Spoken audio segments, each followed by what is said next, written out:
Let's go! So, ayan guys, punta kami ngayon sa garden. Nakita ko na sobrang laki na yung ampalaya ko, so harvestin natin. At saka meron din tayong kunting mga sitaw dito na kailangan ng harvestin guys. Ang haba na ng mga damo sa garden ko guys, pero hindi ko yan tatanggalin. Hindi ko yan kukunin kasi nga last month of summer na ngayon. Lahat ng to dito, mga damo, mga lahat is mamatayan sila. So pampataba din yan para next summer. Unahin mo natin tong ampalaya kasi sobrang laki talaga ng ampalaya guys. Grabe. Tingnan nyo, ang laki. Tingnan nyo yung dahon ng aking sitaw. Nag-yellow siya. So tingnan nyo, nag-yellow dun. Kasi nga po, last night, like 14 degrees sa gabi. And alam nyo na yung sitaw is sobrang sensitive po sa lamig. Yung sayote ko, gumapang na siya dito. Sa ginawa kong gapangan, o diba? Pero hindi pa rin siya namunga.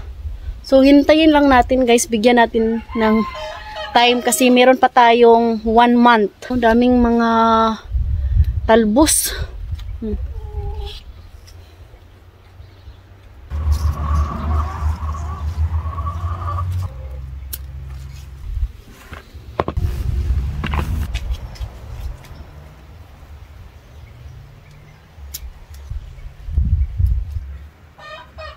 Meron pa guys, pero hintayin natin na lumaki.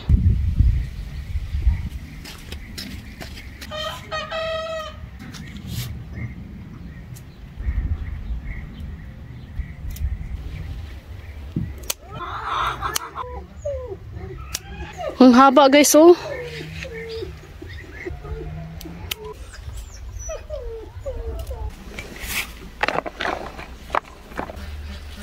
Ang ating kalabasa.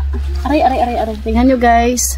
Pag yellow na yung kulay niya guys, means hinog na yan.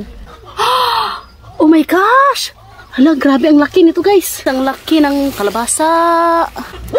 Pero dito muna tayo. Malaki rin to guys.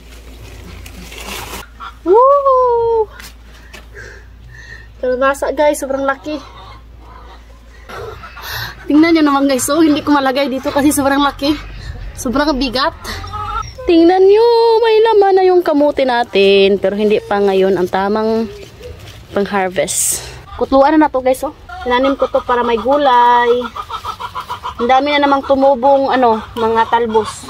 Sobrang worth it talaga yung pagod ko dito. This time, hindi na ako palaging nagstay dito sa garden guys. Pupunta lang ako dito pag nag-harvest nung kakatanim ko pa lang nila. Halos everyday ako dito nagtatambay kasi nga every morning, hapon, dinidiligan ko sila.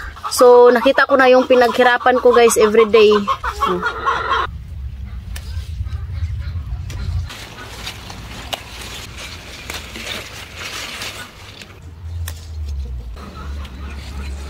So, thank you for watching. Hope you enjoyed. Don't forget to like and subscribe our YouTube channel and Facebook page, The Petri Family. Bye!